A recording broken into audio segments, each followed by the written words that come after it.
하나님 말씀 보겠습니다. 오늘 생각할 하나님 말씀은 신약성경 디모데후서 3장 12절에서 17절 말씀입니다. 신약성경 345페이지에 있는 디모데후서 3장 12절에서 17절 교독합니다. 찾으신 분은 일어나서 하나님 말씀 교독합니다.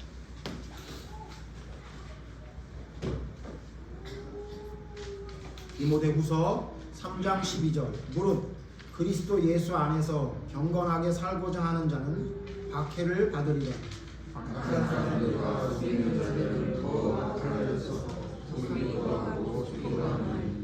그러나 너는 배우고 확신한 일에 거하라.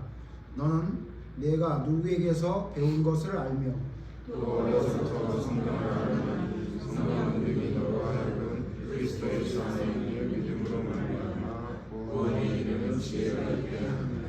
모든 성경은 하나님의 감동으로 된 것으로 교훈과 책망과 바르게 함과 의로 교육하기에 유익하니 이는 하나님의 사랑으로 온전하게 하여 모든 선한 일을 하는 능력을 갖추게 합니다. 자리 앉으시죠.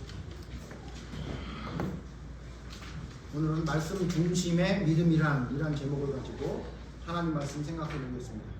다른 때에 비해 이번 주 설교는 제가 더 떨리는 마음으로 준비했습니다. 왜냐하면 저희 교회 이름이 말씀 중심 교회인데 말씀 중심의 믿음이라는 게 무엇인지를 이야기를 해야 되니 여기에 제가 다 우리 교회의 이름을 왜 이렇게 만들었으며 지었으며 우리 교회의 하나님의 말씀을 지키기 위한 그 중심 철학이 무엇인지를 오늘 다 말씀드려야 되지 않나라는 부담감을 가지고 말씀을 준비했습니다. 그렇다고 여러분도 목사님 다 얘기한다고 길게 될 거라고 생각하지 마시고요. 항상 똑같이 이야기할 거니까 너무 부담 가지실 필요는 없습니다. 자, 그런데 중요한 건 뭡니까? 말씀 중심의 믿음이라는 것이 무엇인지에 대해서 우리가 제대로 성경 말씀을 통해 생각해 보고요. 지난주에 우리가 예배 중심의 믿음이 무엇인가 생각해 봤습니다. 예상하시겠지만 다음 주에는 또 무슨 중심의 믿음에 대해서 이야기하려고 합니다.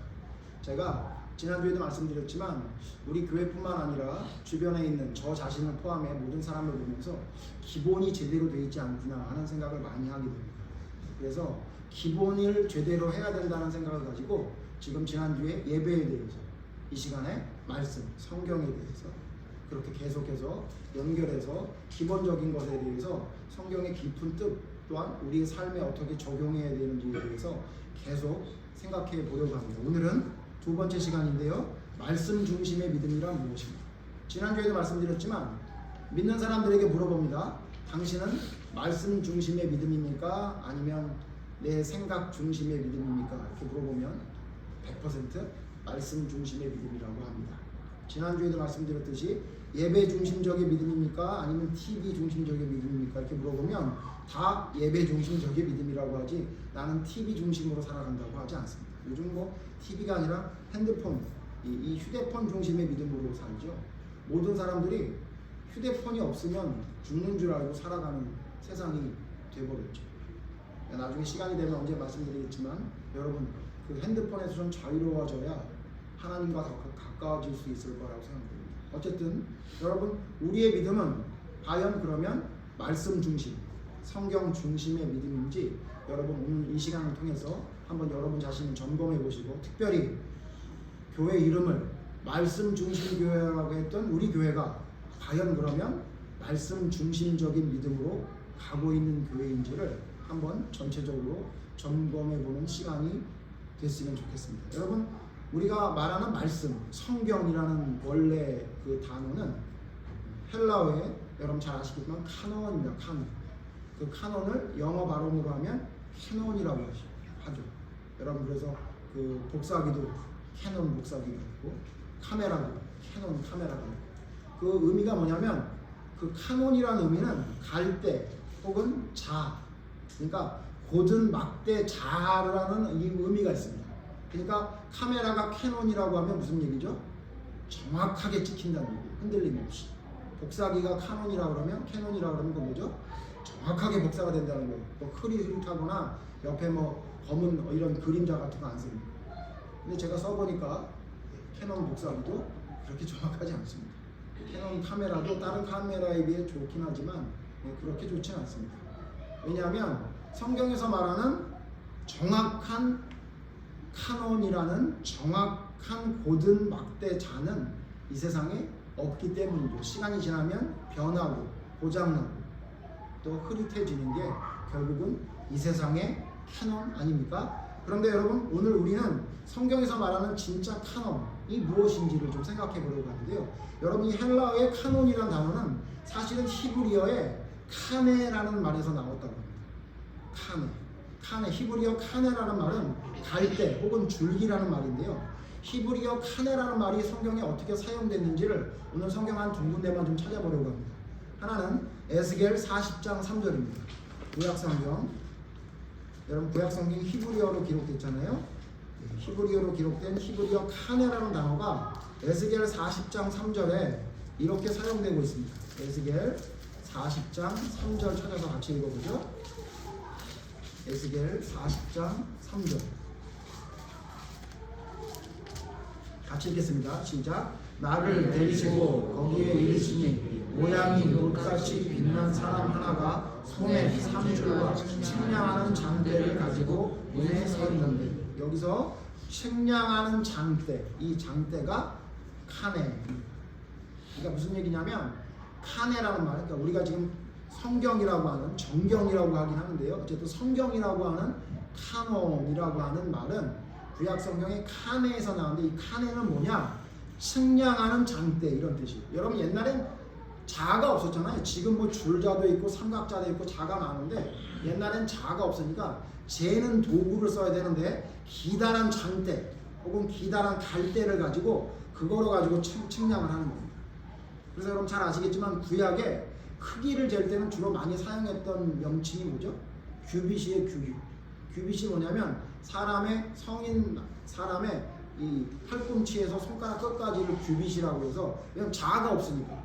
그래서 약 한 55cm 정도 되는 게 한 규빗이다 그래가지고 크기를 잴 때 몇 규빗인지를 그렇게 우리가 이야기했잖아요. 옛날에 자가 없으니까 기다란 장대를 가지고 그거 가지고 측량하는 거예요. 여러분들 뭐 그런 경험 없습니까? 자가 없을 때 여러분 어떻게 측량하셨어요? 뭐 끈 같은 거 가지고, 뼘 같은 거 가지고, 뼘이나 몇 뼘, 또 뼘으로 잴 수 없으면 기다란 끈 가지고 이 끈에 몇 개, 이렇게 여러분 재고 그렇게 하시잖아요. 그런 것처럼 예전에 재는 단위 중에, 재는 어떤 도구 중에 측량하는 장대가 있었는데 그게 바로 카네입니다. 그 다음에 여러분 또 하나 보죠. 이사야 46장 6절.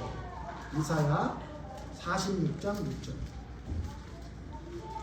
이사야 46장 6절에 또 카네가 나옵니다.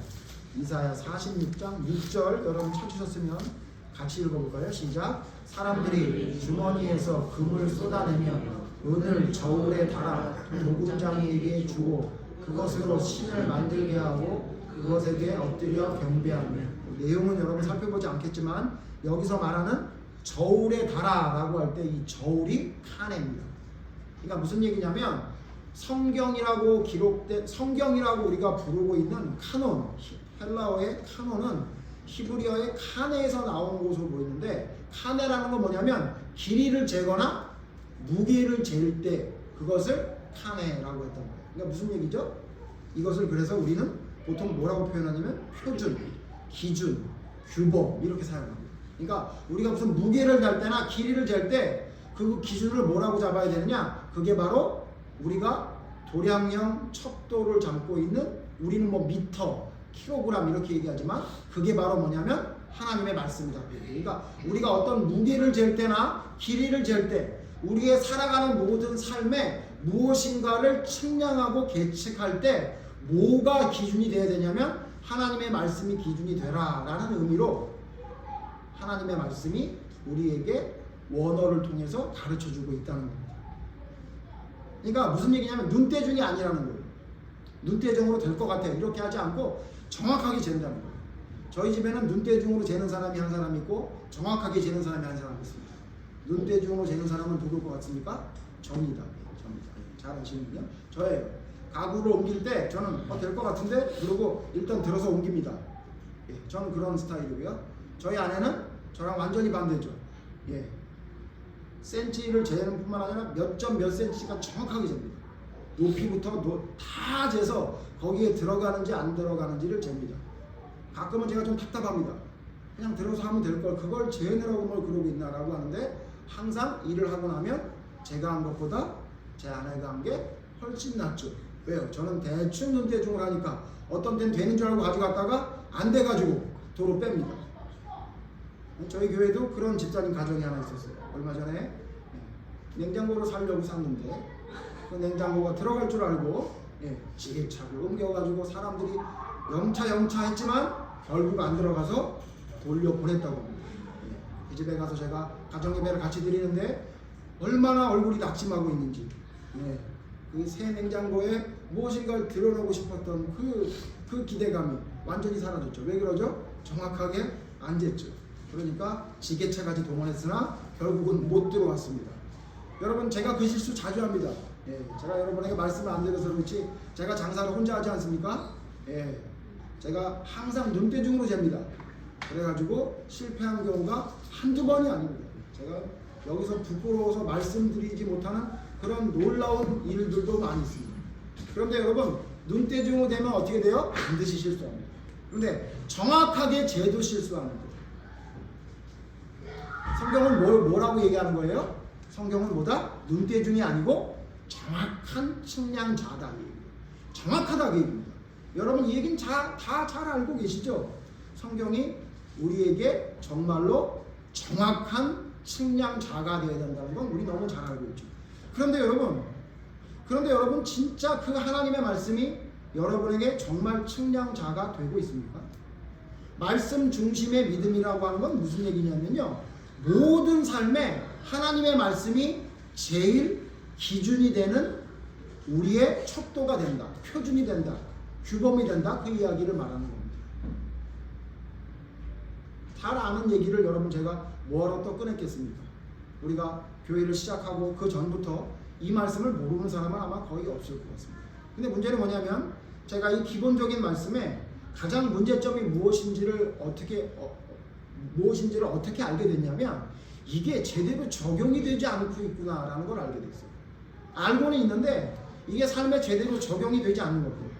그래서 오늘 제가 진짜 말씀 중심, 성경 중심의 믿음이라는 것은 두 가지가 될 때에 그것이 진짜 하나님의 말씀이 우리의 측량자고 그것이 표준이고 기준이 된다고 생각해야 된다는 말씀을 여러분에게 드리려고 합니다. 첫 번째, 여러분 진짜 말씀 중심의 믿음입니까? 그러면 첫 번째 뭐가 돼야 되냐면요, 절대로 하나님의 말씀이 액세서리가 돼서는 안 됩니다. 여러분 하나님의 말씀은 액세서리가 아닙니다.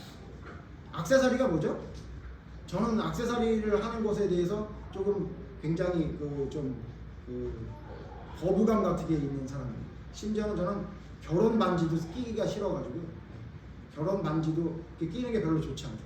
제가 성격이 좀 못돼가지고 뭘 하면 온통 생각이 거기에 집중합니다. 온통. 그래서 제가 죄송한데 넥타이를 잘 안 매는 이유도 제가 될 수 있으면 매려고 해보겠습니다만 넥타이를 매면요, 제가 말을 할 때마다 이 넥타이에 이 목젖이 걸리는 느낌이 너무 안 좋아서요 계속 거기에 신경을 써요. 참 성격이 못된 성격 중에 하나죠.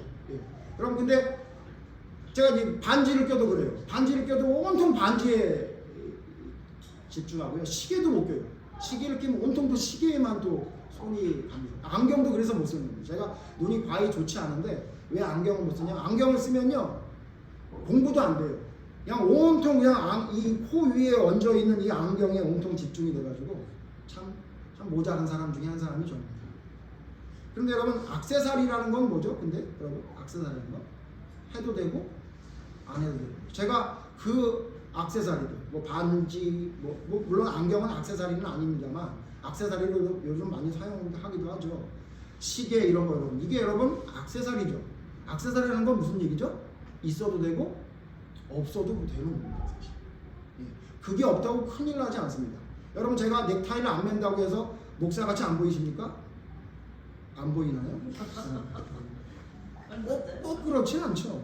꼭 그렇진 않죠. 뭐 제가 시계를 안 찬다 그래가지고 가난한 사람처럼 보입니까? 그런가요? 오늘 예를 드는 게 전부 성공을 못하네요. 꼭 그렇지 않죠. 무슨 뭐 장신구를 하고 뭐 목에다 금덩어리를 차고 다녀야 그 사람이 부자처럼 보입니까? 그렇지 않잖아요. 그러니까 액세서리라는 건 뭐냐면요, 해도 되고 안 해도 되는 겁니다. 근데 여러분, 하나님의 말씀을, 하나님의 성경 말씀의 이 진리라고 하는 측량 잘하고 이야기하는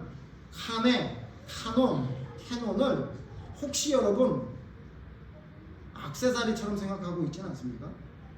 한번 점검해 봐야 돼요. 이 액세서리처럼 생각한다는 얘기는 뭐냐면 삶에 적용한다는 얘기죠. 그러니까 하나님의 말씀이 액세서리라는 건 옆에 끼고 다니는 책이란 얘기예요. 그러니까 예배 드릴 땐 필요한데 내 삶을 살아갈 땐 필요하지 않아. 그게 액세서리죠. 그러니까 우리 교회 와서 하나님 말씀 들을 때는 아멘 할렐루야 하고 그게 맞습니다라고 고개를 끄덕이는데 실제로 예배당 밖을 나가서 내 삶을 살아갈 땐 이 하나님의 말씀이 내 삶의 기준이 안 된다는 거죠. 그건 없어지는 거죠. 그거 액세서리죠. 그런데 여러분, 오늘 성경 말씀은 하나님의 말씀이 액세서리 같다고 이야기하지 않고 있죠. 오늘 성경 말씀 다시 한번 볼까요? 디모데후서 3장 15절 16절 보겠습니다. 또 어려서부터 성경을 알았나니 성경은 능히 너로 하여금 그리스도 예수 안에 있는 믿음으로 말미암아 구원에 이르는 지혜가 있게 하느니라. 성경이 우리에게 어떻게 한대요? 구원에 이르는 지혜가 있게 한대요. 그리고는 구체적으로 설명합니다. 16절은 같이 읽죠. 시작. 모든 성경은 하나님의 감동으로 된 것으로 교훈과 책망과 바르게 함과 의로 교육하기에 유익하니. 여러 가지 얘기했지만 두 가지로 이야기하면 하나는 뭐예요? 성경은 우리에게 인격적으로 완벽한 교과서라는 얘기입니다. 또한 신앙적인 완벽한 교과서라는 이야기예요. 그러니까 여러분이 세상에 있는 그 어떤 책이 여러분에게 좋은 감동은 줄 수 있을지 모르지만 그것이 여러분의 삶의 기준은 아니잖아요. 그런데 성경이라는 우리에게 주신, 하나님이 주신 이 귀한 말씀은 어떤 의미냐면 우리의 인격적인 기준이라는 얘기예요. 더 넘어설 수 없는 완벽한 교과서라는 얘기예요. 그리고 우리 신앙의 완벽한 교과서라는 얘기예요. 그래서 그 말씀을 3장 15절에 뭐라 하세요? 그게 우리를 구원에 이르게 하는 지혜라고 이야기했어요.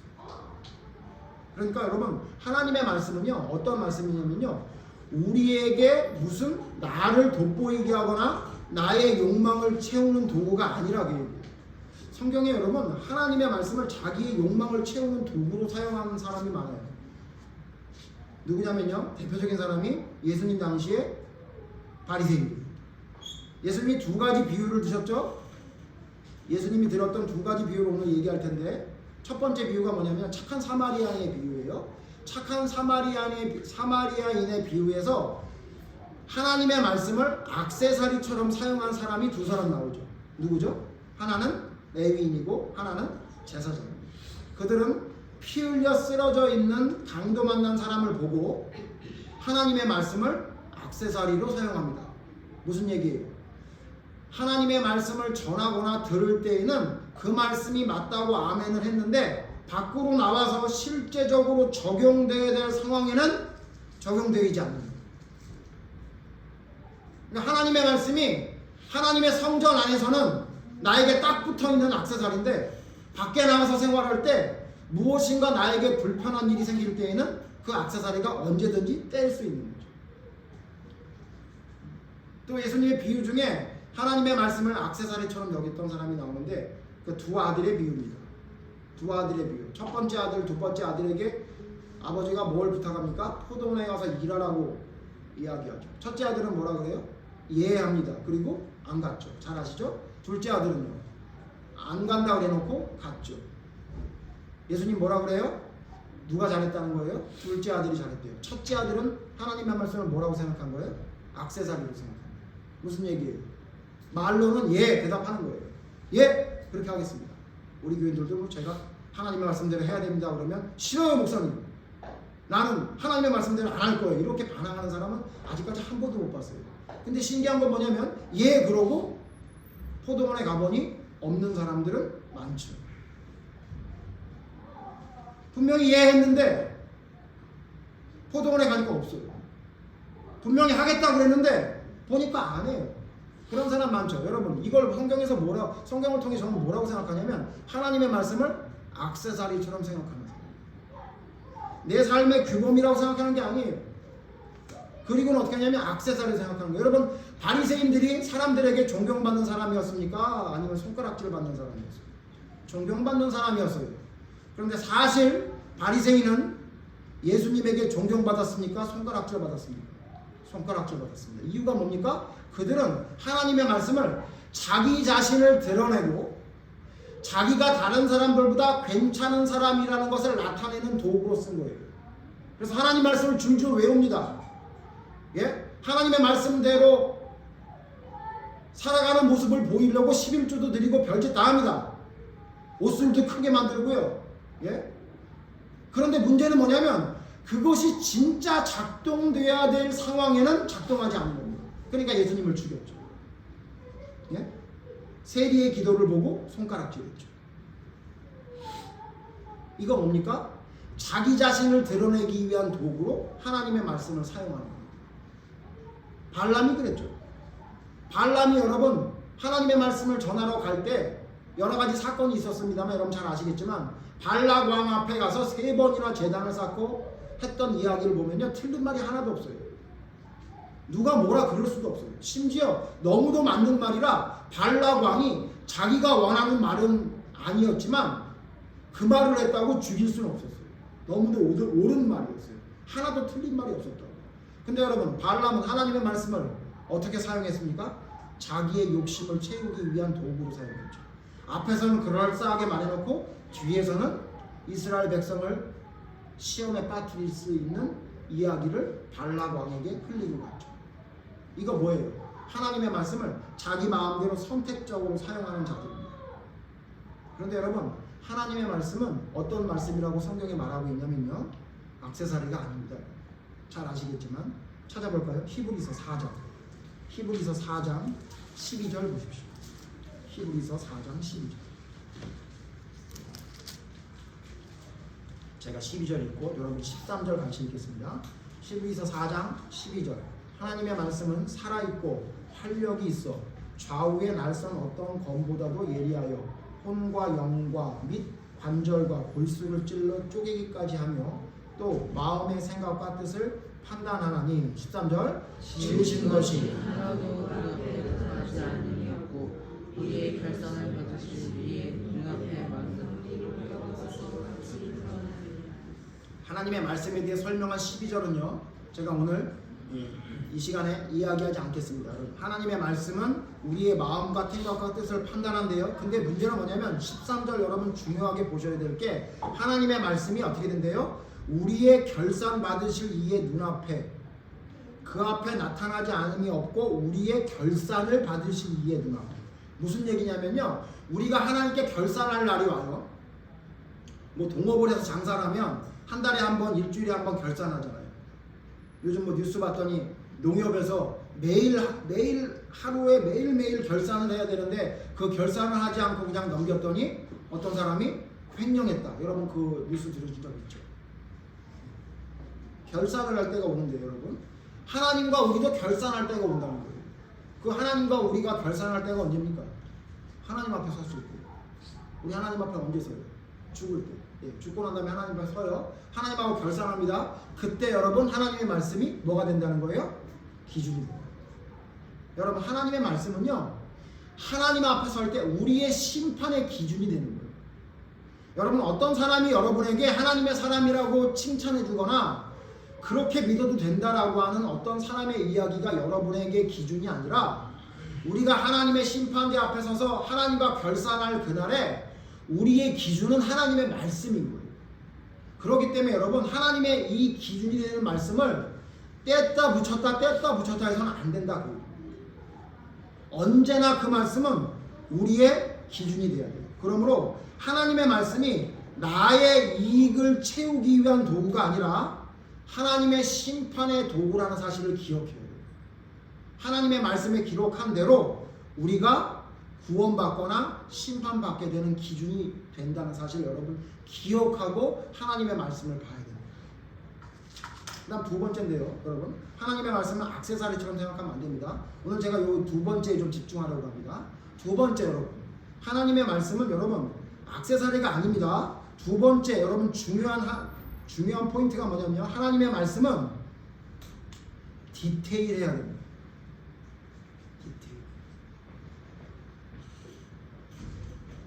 하나님의 말씀은 디테일이 있습니다. 여러분, 말씀 중심의 믿음이라는 건 우리가 얼마나 하나님의 말씀에 디테일한지를 통해서 알 수 있습니다. 여러분, 뭐 이 디테일이라는 말을 제가 왜 사용했냐면요, 여러분 그 말 있죠? 악마는 디테일이 있다. 뭐 이런 얘기 들어보신 적 있죠? 예. 악마는 디테일이 있다. 사실은 이 얘기는 제가 찾아봤더니 1975년 이후 전에는 사용하지 않은 말이에요. 원래 여러분 악마는 디테일이 있다는 말 전에 원래 어떤 말이 있었는지 아십니까? 신은 디테일에 있다는 말이 원래 있었는데 그거를 악마는 디테일에 있다라는 말로 어떤 사람이 사용하면서 지금 그것을 우리가 받아들이고 있습니다. 내용이 뭐죠? 신은 디테일에 있다, 악마는 디테일에 있다. 무슨 얘기예요? 전체적인 총론에 대해서는 공감할 수 있을지 모르지만 구체적으로 세부적으로 들어가다 보면 첨예하게 갈등이 생기게 된다. 그러니까 뭐에 집중하라는 거예요? 디테일한 작은 것에 집중하지 않으면 문제가 생긴다라는 이야기를 할 때 악마는 디테일에 있다. 그런 얘기를 해요. 여러분 잘 아는 천재 화가라고 불리는 미켈란젤로라는 사람, 미켈란젤로가 조각상을 조각을 하는데 어떤 사람에게 의뢰를 받았대요. 그래서 조각을 하는데 조각을 한 다음에 계속 설명을 했대요. 뭐라고 설명했냐면 이 조각상의 근육은 어떻게 된 거고 그 입모양은 어떻게 된 거고 갈빗대는 어떻게 된 거라고 막 설명을 했더니 그 의뢰를 한 사람이 아니 뭐 그렇게 무슨 뭐 근육의 모양이나 뭐 입모양 뭐 이런 갈빗대 모양 이런 걸 왜 이렇게 설명하십니까? 저는 그 전체적인 어떤 모양인지가 중요한데 이렇게 얘기했더니 미켈란젤로가 이렇게 얘기했대요. 완벽함은 사소한 것에 있습니다. 이렇게 얘기했대요. 그게 바로 악마는 디테일에 있다. 신은 디테일에 있다. 그런 말이죠. 무슨 얘기냐면 겉으로 보기엔 굉장히 좋아 보일지 모르지만 그 들어가서 디테일한 걸 찾아보지 않으면 결국은 안 된다. 그 얘기. 저도 이제 인테리어라는 거를 예전에 가게 때 해봤잖아요. 인테리어를 잘하고 못하는 사람의 가장 그 차이점이 뭔지 아세요? 겉으로 보이는 모습이 아니에요. 디테일에 있더라고요. 마감을 어떻게 했는지, 예? 끝 처리를 어떻게 했는지 거기에 따라 그 1급인지 2급인지 프로인지 아마추어인지가 나오더라고요. 그 이야기죠. 디테일이 있다는 거죠. 제가 이 얘기를 왜 하냐면요, 믿음도 여러분 성경도 디테일이에요. 자, 오늘 성경 말씀 읽었던 말씀 다시 한번 볼까요? 디모데후서 3장 17절 보십시오. 17절 다 같이 읽어봅시다. 시작. 이는 하나님의 사람으로 온전하게 하며 모든 선한 일을 행할 능력을 갖추게 하려 합니다. 하나님의 말씀이 우리에게 뭘 하게 만드냐면 우리로 하여금 온전하게 한대요. 온전 뭐예요? 영어로 하면 퍼펙트하게 됩니다. 퍼펙트. 우리로 하여금 하나님의 말씀이 퍼펙트, 더 이상 뭐 부족한 게 없는 완벽한 그런 사람이 되게 만든대요. 그리고 어떻게 된대요? 모든 선한 일을 행할 능력을 갖추게 한대요. 그냥 선을 행할 능력이 아니라 모든 선을 행할 능력을 갖추게 하는 능력이 어디서 온다는 거예요? 하나님의 말씀에서 온다는 거예요. 그런데 여러분 우리는 말씀 중심의 믿음이라고 이야기하고 심지어 교회 이름을 말씀 중심 교회라고 이야기했는데 지었는데 여러분 우리는 너무 디테일하지 않습니다. 우리는 너무 디테일하지 않아요. 사소한 것이라고 생각해서 넘기는 게 너무 많아요. 우리의 믿음 가운데, 우리의 믿음 생활, 우리의 삶 가운데 이건 별거 아니라고 생각해서 그냥 넘기는 경우가 너무 많아요. 오늘 우리 집사님 기도할 때 그 말씀하셨죠? 별거 아니라, 내 생각에는 아무것도 아니라고 넘기는 게 너무 많다. 맞아요. 여러분 우리는 하나님을 믿고 따르고 예배 중심의 믿음이다, 말씀 중심의 믿음이라고 이야기하는데 사소한 거라고 생각해서 넘기는 게 너무 많아요. 자, 그래서 생각해봤어요. 과연 하나님은 디테일하신 분인가 안 디테일하신 분인가? 제가 영어가 딸리니까 죄송합니다. 네. 여러분 하나님은 디테일한 분입니까 아닙니까? 여러분 하나님은 완벽하게 디테일한 분이에요. 그래서 여러분 우리 하나님이 몇 분 계시죠? 한 분 계신데 위가 몇이죠? 셋이죠. 뭐예요? 성부와 성자와 성령. 세 분의 디테일한 것을 성경을 통해서 한번 살펴보려고. 여러분 첫 번째 하나님의 디테일. 성부 하나님의 디테일함. 성부 하나님의 디테일함은 어디를 보면 알 수 있냐면요. 여러분 성경 찾아봅시다. 레위기 10장 1절 보세요. 레위기 10장 1절 2절. 레위기 10장 1절 2절. 같이 읽죠. 시작. 아론의 아들 나답과 아비후가 각기 향로를 가져다가 여호와께서 명령하시지 아니하신 다른 불을 담아 여호와 앞에 분향하였더니 2절. 불이 여호와 앞에서 나와 그들을 삼키매 그들이 여호와 앞에서 죽을지라. 여러분 여기 나오는 나답과 아비후는 누군지 아세요? 누구의 아들이죠? 아론의 아들이야. 아론이 누굽니까? 모세의 형이에요. 모세의 형. 아론의 지파만 누가 될 수 있었어요? 제사장이 될 수 있었어요. 레위 지파가 하나님의 일을 섬기는 지파이긴 하지만 그 중에서도 아론의 지파만이 제사장이 될 수 있었어요. 그런데 그 아론이 선택받은 아론의 아들이 나답과 아비후인데, 나답과 아비후가 하나님의 성전, 하나님의 일을 성막 봉사를 하고 하나님의 일을 하다가 어떤 일을 하게 됐냐면 불을 붙여야 되는데 불을 붙이지 못하니까 불이 아마 꺼졌었던 것 같아요. 그래서 어떻게 했냐면 성경에 다른 불을 붙였대요. 뭐 여러분 잘 아시겠지만 이 불은 상번제를 드렸던 번제의 불이 아니라 아마 그 불이 꺼졌는지 아니면 있었는데도 불구하고 귀찮았는지 모르겠는데 다른 불을 가져다가 불을 붙인 거예요. 그랬더니 갑자기 거기서 불이 나와서 나답과 아비후를 태워 죽였다고 성경에 나와요. 여러분 왜 죽였는지에 대해서 오늘 이야기하려는 게 아니라 여러분 기억하셔야 돼요. 하나님이 명령하신 대로 드리지 않은 불을 받았습니까? 안 받았습니까? 안 받았어요. 그리고 심지어는 안 받은 정도가 아니라 그 불을 드린 책임자인 나답과 아비후를 그 자리에서 죽였어요. 하나님의 디테일, 성부 하나님의 디테일. 내가 너희에게 명령했는데 아무 불이나 불만 붙이면 된다 그랬냐? 아니야. 어떤 불로 붙였는지가 중요해. 내가 너희에게 명령한 명령대로 하지 않아? 나 안 받아. 안 받는 정도가 아니라 네 맘대로 했어? 나 너 용서할 수 없어. 이게 하나님의 디테일이에요. 우사 누굽니까? 법궤를 옮기는 담당자였어요. 그래서 그럼 뺏겼던 그 하나님의 궤가 하나님의 성전으로 오지 못하고 있었던 것을 안타깝게 여긴 다윗이 제자리에 옮기려는 명령을 내리죠. 그 명령을 맡은 자가 우사라는 자예요. 그 자가 하나님의 명령을 받고 그 하나님의 법궤를 옮깁니다. 그런데 어디에 옮겼어요? 수레 위에 옮겼어요. 소가 끄는 수레. 어떻게 돼요? 가다가 타작마작에서 타작하는 소리를 듣고 놀란 소가 펄떡펄떡 뛰기 시작하니까 어떻게 돼요? 하나님의 법궤가 쓰러지죠. 그때 우사가 하나님의 법궤가 쓰러지면 돼요? 안 돼요? 안 되니까 붙잡았어요. 하나님이 어떻게 해요? 죽였죠. 이게 하나님의 디테일이에요. 내가 하나님의 법궤, 언약궤를 옮기는 거를 싫다고 한 적이 없어요. 하나님은. 근데 왜 내가 너희에게 명령한 대로 안 하냐? 하나님의 법궤는 누가 옮기기로 돼 있어요? 어깨에 매서 사람이 옮기기로 돼 있어요. 근데 누가 수레 위에 얹어가지고 소가 끄는 수레에다가 얹어서 가져오라고 누가 시킨 거예요? 하나님 좀 분위기상 지금 축제 분위기인데 그거 좀 넘어가 주시면 되지. 너 그거 이렇게 뭘로 옮겼는지를 그렇게 따지셔가지고 우사를 죽입니까? 여러분 기억하시죠? 우사가 죽는 바람에 다윗이 어떻게 결정을 내려요? 어떤 결정을 내려요? 이거 법궤 못 옮기겠다. 그래서 그 동네 근처에 있었던 오벳에돔이라는 사람의 집에 그냥 두죠. 옮기지 않습니다. 무슨 얘기예요? 축제 분위기에 찬물을 끼얹은 거예요. 누가 끼얹은 거예요? 하나님이. 성부 하나님이. 왜 그러신 거예요? 하나님은 디테일합니다. 저처럼 대충 갔다가 그냥 안 들어가네 이런 거 싫어하시고요. 정확하게 재서 정확하게 그 자리에 있는 거 원하죠.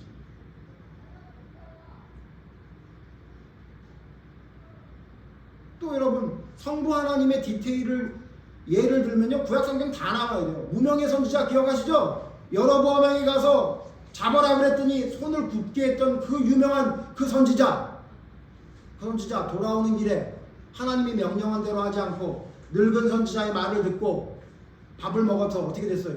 하나님이 너 배고팠냐? 네, 저도 지금 배고파요. 밥 먹어라. 그렇게 하지 않고 어떻게 했어요?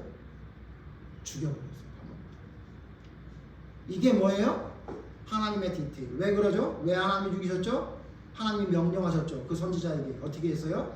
갔다가 올 때 아무것도 먹지 말고 갔던 길로 돌아오지 말아라. 이렇게 명령했는데 자기 마음대로 생각한 대로 주변에 있는 사람의 얘기를 듣고 결국 행동했기 때문에 결국 하나님이 죽였죠. 여러분, 하나님은 디테일하신 분입니다. 작은 것 하나 절대 넘어가지 않습니다. 축제 분위기, 하나님의 영광을 위해 사람들이 많이 모였어? 하나님은 아무 생각 없으십니다. 그거 신경 안 쓰세요. 하나님의 영광을 위해서 사람들이 잔뜩 모여서 축제 분위기야? 그거 하나님 아무 상관없어요. 그거하고 나하고 무슨 상관이냐? 내가 너희에게 명령한 대로 안 했는데 사람이 아니면 아무리 많이 모이고 사람이 아무리 기뻐한들 그게 나랑 무슨 상관이냐? 그 얘기예요. 이게 바로 하나님의 디테일. 두 번째로, 그러면 예수님은 디테일하신 분이에요? 대충 넘어가신 분이에요? 예수님 디테일합니다. 예수님의 디테일을 알 수 있는 성경 말씀은요, 예수님의 산상수훈, 황금유리라고 하는 산상수훈에서 이미 말씀하셨어요. 마태복음 5장 23절 보세요. 마태복음 5장 23절.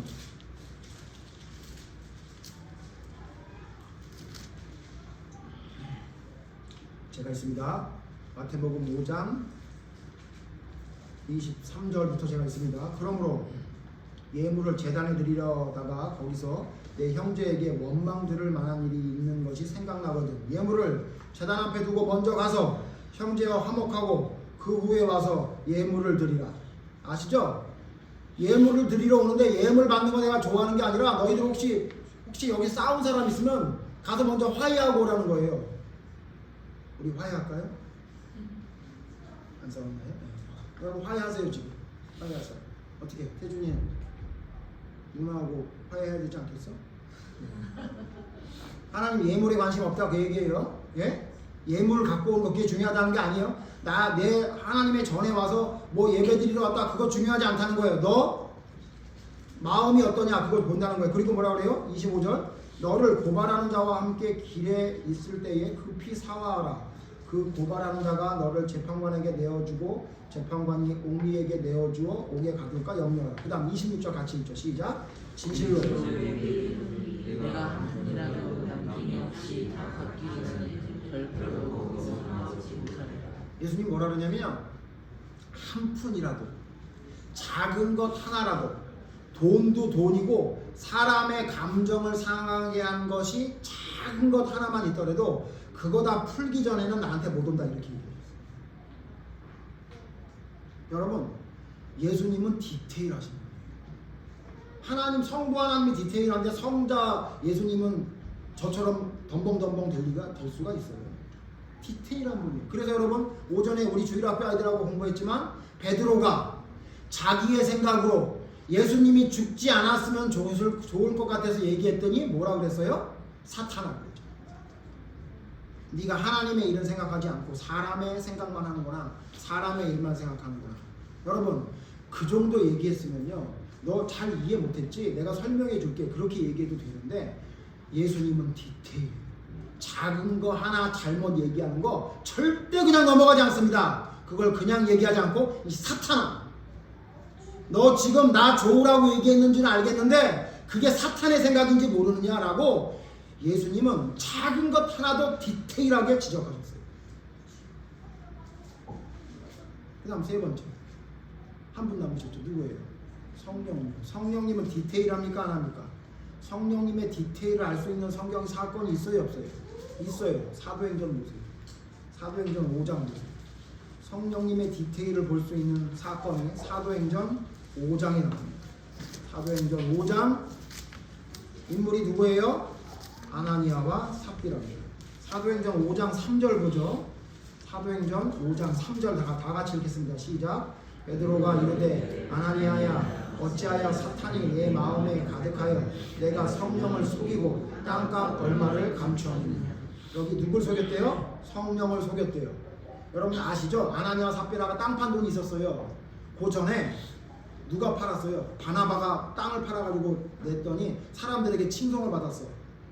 그러니까 아마도 아나니아 삽비라가 나도 칭찬받아야지 그래가지고 부자였던 것 같죠? 그냥 제 생각이 그렇습니다. 땅이 있으면 부자 아니에요? 아니에요? 저는 이 넓은 이 지구상에 땅 한 평도 없습니다.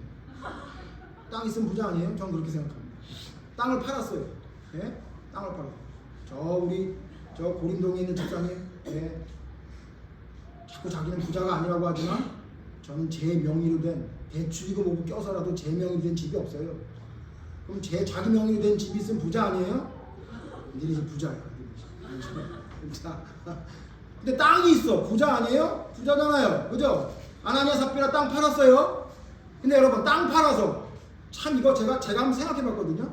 만약에 이제 태서가 커가지고 땅이 생겨가지고 땅을 팔았어. 그래서 목사님 저 땅 판 돈 교회 헌금하려합니다. 그래요. 그래? 어느 땅을 팔았는데? 그냥 고림동에 있는 무슨 땅을 팔았대. 그래? 그럼 제가 고림동 땅이 얼마인지 대충 안단 말이에요. 상당 얼마인지 알아. 몇 평인 줄 아는데 헌금을 낸 거 보니까 다 냈다 그러는데 작아. 좀 뺐네. 이런 생각이 들어. 싸게 팔았나? 이런 생각이 들다가 그럼 제가 태서한테 그러겠어요. 태서야 이거 좀 뺐지 않았냐? 이런 얘기 제가 할 것 같아 안 할 것 같아? 어떻게 해요? 땅을 팔아서 엄청난 돈을 냈는데 그 중에 한 몇 억 뺐다고 해가지고 그냥 넘어가지. 그러지 않아요? 여러분 제가 볼 때 아나니아와 삽비라가 헌금했을 때 제 생각입니다. 베드로도 그냥 넘어갔어요. 그거 알아. 베드로가 자기 생각으로 알았더라도 넘어갔을 것 같아요. 제 생각. 근데 누가 아는 거예요 이거? 성령님이 알았대요. 성령님이 아셨대요. 뭐를? 땅값을 속인 거. 자 생각해보세요. 한 10억이 되는데 한 2억 빼고 8억 냈어. 받아 안 받아요?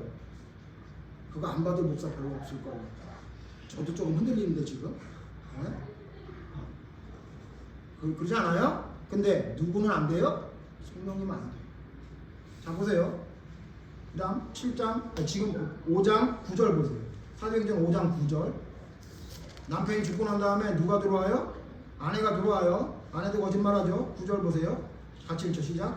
베드로가 이르되 어찌하여 주의 영을 실험하려 하느냐. 보라 내 남편을 장사하고 오는 사람들의 답이 문 앞에 이르렀으니 또 너를 내어 내가리라 하느냐. 두 번째 아내를 속여. 그러니까 여기 누굴 속였대요? 주의 영을 시험했다고 해요. 제가 이 성경 보면서 이게 좀 너무한 거 아닌가? 예? 남편 죽인 거로 끝나면 안 되나? 그렇지 않아요? 그 부부가 물론 서로 쿵짝이 맞아서 땅 판 돈 일부를 감췄다 칩시다. 그러면 남편 죽인 거로 너 정신 차려라 그러면 안 돼요? 근데 어떻게 해요? 아내가 또 거짓말을 하니까 그 아내 또한 죽였어요. 제가 오늘 뭐 헌금할 때 여러분 적게 내면 죽는다 이 얘기를 하는 게 아니에요. 네. 무슨 얘기죠? 성령님 어떤 분이라는 거예요? 디테일한 분. 돈을 많이 냈는지 안 냈는지 그거 생각하지 않는다는 거예요. 그거 생각 안 한다는 거예요. 적게 내도 과부가 낸 두 렙돈은 너무나 큰 돈이지만 세리를 비판하고 자기 잘난 체하는 부자의 돈은 하나님이 안 받겠다고 얘기해요. 성령님이 그렇게 디테일하신 분이에요. 많이 냈는지 안 냈는지 그걸 보는 게 아니라 너 어떤 마음으로 냈느냐, 어떤 생각으로 냈느냐, 하나님을 어떤 분으로 알고 냈느냐, 그걸 보시겠다. 여러분 우리 하나님은 디테일한 분이에요. 여러분이 상상할 수 없을 정도의 디테일한 분이에요. 그냥 예배만 앉아있으면 여러분 하나님이 여러분 좋아하실 것 같으세요? 물론 초보 신앙적인 사람에겐 제가 그렇게 말씀드릴 거예요. 앉아만 있어라. 줘라도 된다. 어디 가지만 말고 여기 안에만 있어도 된다. 그거 제가 우리 주일학교 아이들에게도 요즘 안 합니다. 여러분 그 틀린 말이 아니라요. 그 여러분 너무 유치한 얘기 아니에요? 이제 조금 더 초등학교를 넘어서서 중학교, 고등학교, 대학교로 넘어가야 되지 않아요? 그렇다면 여러분 여러분에게 하나님의 말씀 중심대로 살아가는 믿음이란 뭐라고 말할 수 있냐면요, 디테일해야 돼. 디테일. 작은 거 하나 그냥 넘기면 안 돼요. 그게 여러분 말씀 중심의 믿음이 아니에요. 작은 거 하나 대충 넘어가는 거 그거 아니에요. 그러니까 제가 여러분 지난주에 지각하지 마라, 여러분 그런 얘기한 이유가 뭐냐면요, 그거 별거 아닌 것 같으세요? 네? 그거 중요하다고. 그런 기본도 안 됐는데 어떻게 여러분 하나님을 진짜 우리가 예배 중심으로 말씀 중심으로 산다고 우리가 얘기할 수 있냐고요. 여러분 디테일해야 돼요. 절대로 하나님의 말씀에서는요 흔들리면 안 돼요. 그래서 여러분 이 디테일한 하나님의 말씀이라는 것을 우리에게 알려주시기 위해서 고린도전서 4장 6절에 이렇게 말씀하고 있어요. 고린도전서 4장 6절. 고린도전서 4장 6절 다 같이 읽겠습니다. 시작. 형제들아, 내가 너희를 위하여 이 일에 나와 아볼로를 들어서 본을 보였으니 이는 너희로 하여금 기록된 말씀 밖으로 넘어가지 말라 하는 것을 우리에게서 배워 서로 대적하여 교만한 마음을 가지지 말게 하려 합니다. 여기 뭐라고 말씀해요? 기록된 말씀 밖으로 넘어가지 않게 하기 위해서. 여러분 하나님의 말씀은요 그 기록된 말씀에서 넘어가면 안 돼요. 모자라도 안 돼요. 이게 바로 디테일이에요. 우리가 하나님의 말씀 중심으로 믿음의 삶을 살아가고 있다고 이야기하려면 하나님의 말씀에서 지나치거나 모자라서는 절대 안 돼요. 그게 우리의 삶의 모든 삶을 지배하는 기준이 되어야 돼요. 디테일하게 하나하나 잡아야 돼요. 여러분의 자녀가 하나님의 말씀대로 올바로 가는지 디테일하게 잡아야 돼요. 뭐 어디 가서 메달 땄다고 용서해주면 안 돼요.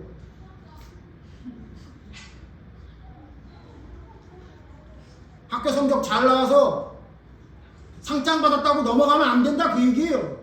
그건 그거죠. 그게 왜 우리의 믿음에 잘못된 틈을 메꿀 수 있습니까? 여러분 우리의 믿음이 모자란 것 돈 많으면 메꿔집니까? 예? 우리의 신앙이 하나님 앞에 모자란 거 성경 말씀 많이 외우면 넘어가요? 우리가 하나님 앞에 올바로 서지 못하는 거 기도 1시간 하면 메꿔져요? 천만의 말씀이요. 천만의 말씀. 그런 거 아니에요. 아까 우리 본문 말씀 뭐예요? 우리에게 온전하게 한대요. 하나님의 말씀이. 예? 또 뭐 하게 된대요? 우리로 모든 선한 일을 행할 능력을 갖추게 한대요. 그게 하나님의 말씀이지 다른 걸로 대체할 수 있을 아무 것이 없어요. 그 어떤 것도 하나님의 말씀에 디테일한 것을 메꿀 방법이 없어요. 그대로 하는 것 말고는. 여러분 하나님의 말씀에 넘어서는 게 있는지 우리 돌아봐야 돼요. 그리고 하나님의 말씀이 액세서리처럼 붙었다 뗐다 하는지 내 자신을 돌아봐야 돼요. 모든 것 먹을 때도 하나님의 말씀이 기준. 예? 직장을 선택할 때도 하나님의 말씀이 기준. 학교를 선택할 때도 배우자를 선택할 때도 자녀를 키울 때도 모든 방법이 하나님의 기준에서 넘어서면 안 돼요. 그래서 여러분 돈이 아무리 좋아도 투기하지 마십시오. 돈이 아무리 좋아도 쿵 부딪혔다고 병원에 누워가지고 보험료 타내지 마세요. 그거 하지 마십시오. 그게 여러분 남들은 다 하는 거니까 나도 해도 된다고요? 결국 그게 남의 돈을 내가 뺏어 먹겠다 그 얘기 아니에요. 남에게 피해가 가더라도 나는 내 거 챙겨 먹겠다 하는 그런 아주 못된 이기주의 아닙니까? 작은 것 하나부터 하나님의 말씀의 기준에 넘어선다면 절대 하지 말아야 되는 겁니다. 제가 여러분 지켜보겠다고 말씀드렸죠. 우리 이제 우리 교인들 지켜볼 거예요. 우리 아이들 시집 장가 갈 때 어떤 사람한테 보내는지 제가 볼 겁니다. 아, 목사님 믿음은 생기게 해주면 되는 거 아닌가요? 아, 제발지. 둘째 아들이래요. 이걸 어떻게 아주 그냥 반듯하고 아주 사람이 그냥 아주 왜 그런가 했더니 그냥 장모님 타고 차키를 하나 갖다 줬네. 그러니까 눈이 획 돌아가요. 여러분 이거 그냥 제가 우스갯소리를 하는 게 아니라 실제 일어나는 일을 얘기하는 거예요. 근데 아주 그냥 눈이 초롱초롱하고 하나님의 사명으로 살아가겠다 그러는데 노점상하고 있어. 그럼 안 시켜. 절대 반대. 뭐라고 얘기하냐면 야, 돈 있는 사람 중에도 믿음 좋은 사람 많아. 왜 그런 사람을 선택하니? 여러분 제가 이런지 볼 거예요. 여러분 아까 찬송 불렀죠? 예? 나의 사랑하는 책. 한번 가사 한번 다시 보실래요? 제가 이거 보면서 나의 사랑하는 책 비록 헤어졌으나 어머니의 무릎 위에 앉아서 재미있게 듣던 말 그때 일을 지금도 내가 잊지 않고 기억합니다. 그랬어요. 여러분 우리 어머니들 여러분 무릎 위에 앉아서 여러분 같이 TV 보는 거 아니에요? 네? 그 찬송이 나의 사랑하는 책이 아니라 나의 사랑하는 TV 이렇게 하는 거 아니에요? 혹시요 혹시 그럴 리가 없겠지만 예? 그 다음에 3절 보세요. 예수 세상 계실 때 많은 고난 당하고 십자가에 달려 죽임 당한 일 어머니가 읽으며 눈물 많이 흘린 것 지금까지 내가 기억합니다인데 하나님 말씀 읽고 울기는커녕 드라마 보고 펑펑 울어가지고 우리 엄마는 드라마를 너무 사랑했어라고 여러분 기억하는 거 아니냐 그 얘기. 어머니만 얘기하는 거 아니죠. 아버지들 뭐예요? 자식들에게 성경 말씀 읽고 시시때때로 성경 말씀 읽으며 주의 뜻을 따라갈 수 있는 아이로 살아갈 수 있게 여러분 본을 보여주고 계세요? 하나님의 말씀이 생명의 말씀이라 그래서 그 말씀을 우리 아이들에게 전해주려고 여러분 정말 최선을 다하고 있냐 그 말이에요. 아니면 쓸데없는 거 가르쳐주는 거 아니에요? 돈에 대해서 경제관념에 대해서 예? 경제관념이 없으면 못 산다. 예? 어떤 친구는 사귀어야 되고 어떤 친구는 버려야 되는지 뭐 이딴 거 가르쳐주는 거 아니에요? 예? 용서하면 너한테 얼마나 손해가 되는지 가르쳐주고 있진 않아요? 여러분 우리가 말씀 중심으로 살아간다는 건 우리가 하나님의 말씀이 하나님의 성경 말씀이 내 중심에 서 있다고 하는 건 하나님의 말씀이 내 삶으로 보여지는 걸 말하는 거예요. 액세서리처럼 띄었다 붙였다 하는 거 아니고요. 작은 거 별거 아닌 건 막 그냥 갖다 집어쳐버리고 쓰레기통에 넣어버리는 그런 게 아니라 작은 것 하나도 디테일하게 다 바로 세우기 위해 나의 삶의 모든 것을 거기에 맞추는 것, 하나님의 말씀을 절대 넘어서지 않는 것, 하나님의 말씀에 절대 모자라지 않기 위해 최선을 다하는 것, 아이를 무릎에 앉히면 성경 말씀 읽는 것, 예? 아이 앞에서 예수님이 나를 위해 돌아가신 것 때문에 그것이 너무 안타까워 눈물 흘리는 모습을 보여줄 수 있는 부모가 되는 것, 그것이 진짜 말씀 중심으로 살아가는 거지. 혹시 무슨 뭐 어디 일타 강사가 뭐 잘 가르친다 무슨 뭐 어디 학교 가가지고선 거기 줄 잘 서면 그냥 좋은 학교 간다더라. 어느 회사 가면 연봉을 잘 준다고 한다는 거 그런 것만 아이들에게 가르쳐줘서 아이들도 신앙이 액세서리 마냥 교회에 있을 때 하나님 말씀 들을 때는 아멘 그랬다가 예 가겠습니다 그랬다가 정작 가보면 와 있지 않는 첫째 아들 같은 이상한 사람으로 여러분 만들고 혹시 있다면 큰일 납니다. 말씀을 마치면서 제가 이 말씀을 준비하다가 문득 떠오르는 말씀이 생각이 난 게 있어서 여러분 말씀을 드리려고 합니다. 저는요 우리에게 우상이 돈이라고 생각했던, 여러분 뭐 유튜브 보면 돈이 만mon이 우상이다 뭐 이런 거 많이 있죠. 근데 저는 그거 잘못됐다? 예, 그건 좀 넘어섰다고 봐요. 여러분 지금은 만mon이 우상이 아닙니다. 우리에게 가장 큰 우상은 우리의 기분입니다.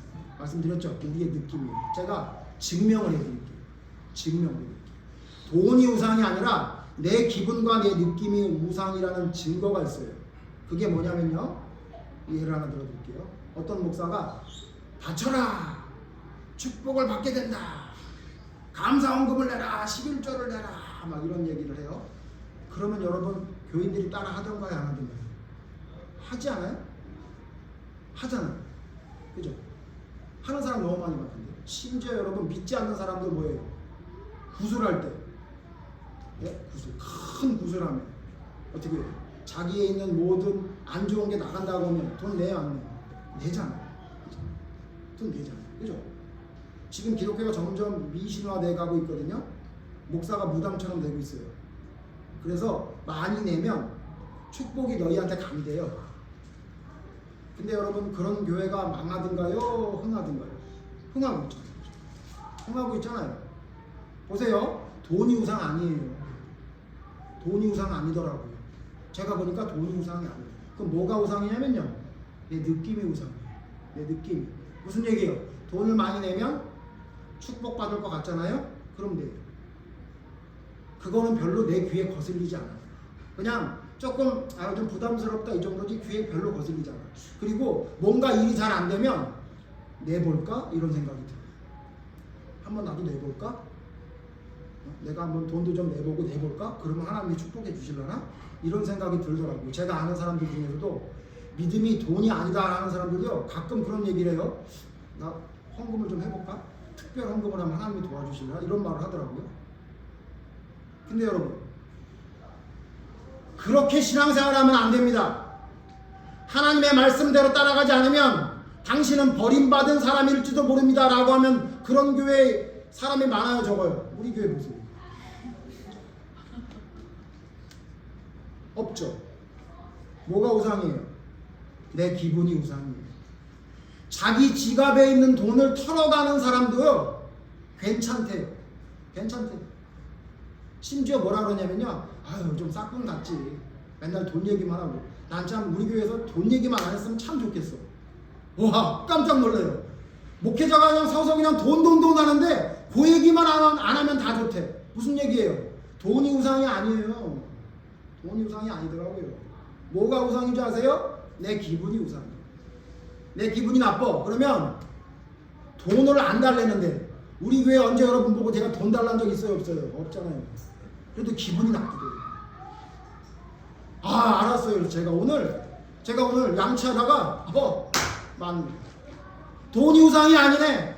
이제 돈이 우상인 시대가 넘어갔어요. 우리나라가 경제적으로 먹고 살만하니까 이제 돈 같은 거 우상 아니에요. 그까짓 거 아무것도 아니야.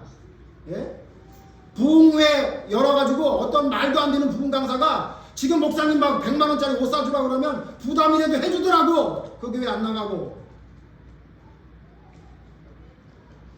싫다고 얘기하면서 왜 꼭 저런 소리를 하는지 모르겠다고 하면서 주의 종이니까 대접한다 그러고 그거 사주고 앉아있더라.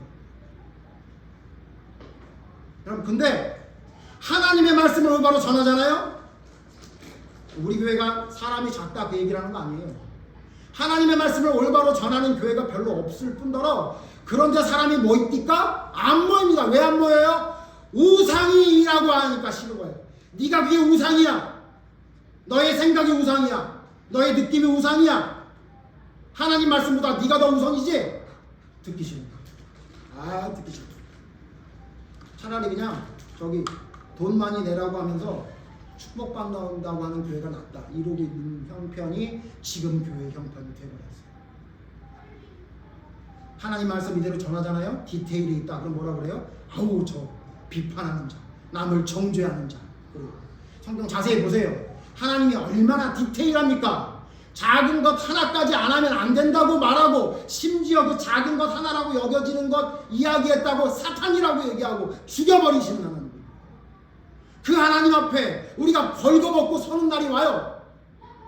그날 우리의 기준이 뭘 것 같아요? 어떤 그 말도 안 되는 사람의 이야기?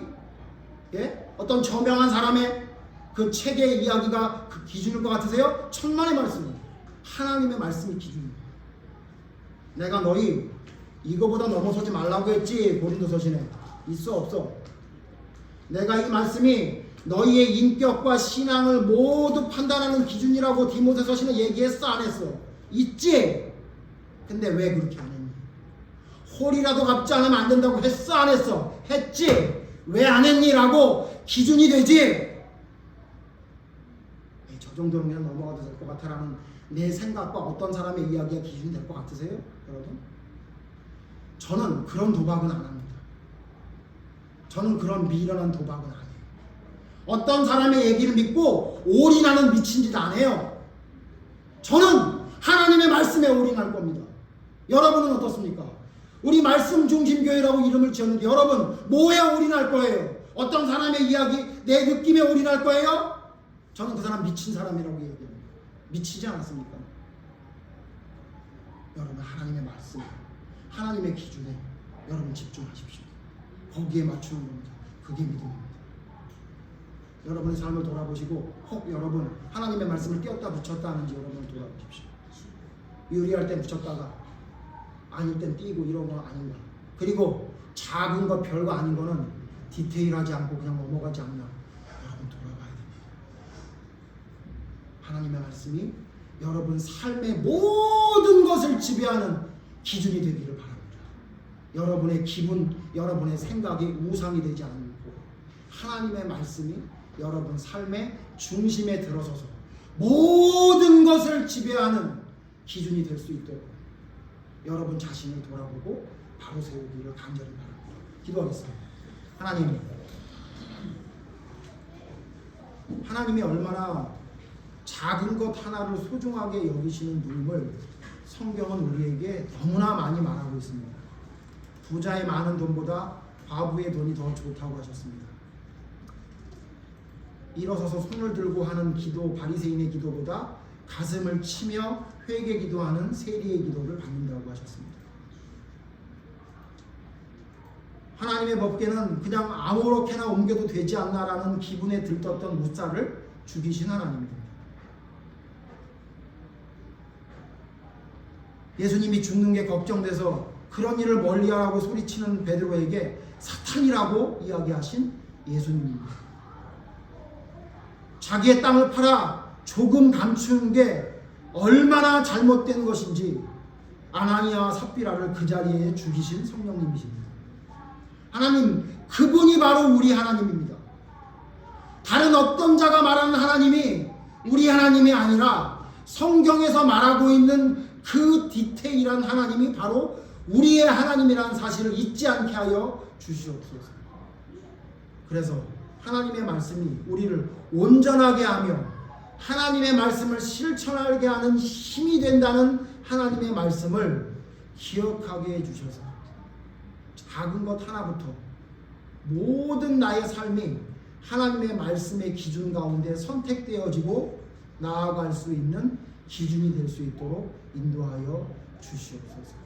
그런 자가 바로 말씀 중심의 믿음이라고 하나님이 인정해 주실 줄로 믿습니다.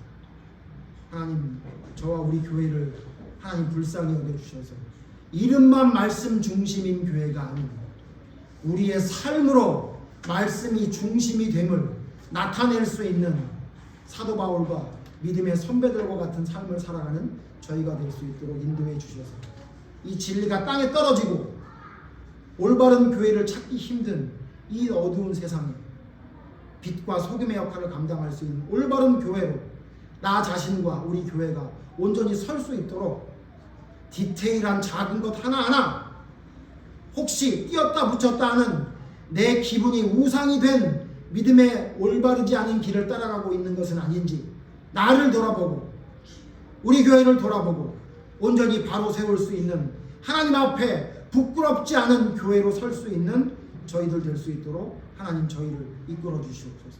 이를 위해 나의 부족한 것이 무엇인지 철저히 찾게 하여 주시옵소서. 그리고 하나하나 온전히 바로 세울 수 있는 올바른 믿음이 될 수 있도록 인도해 주시기를 간절히 반절히 바라오며 예수님 이름으로 기도드립니다. 아멘.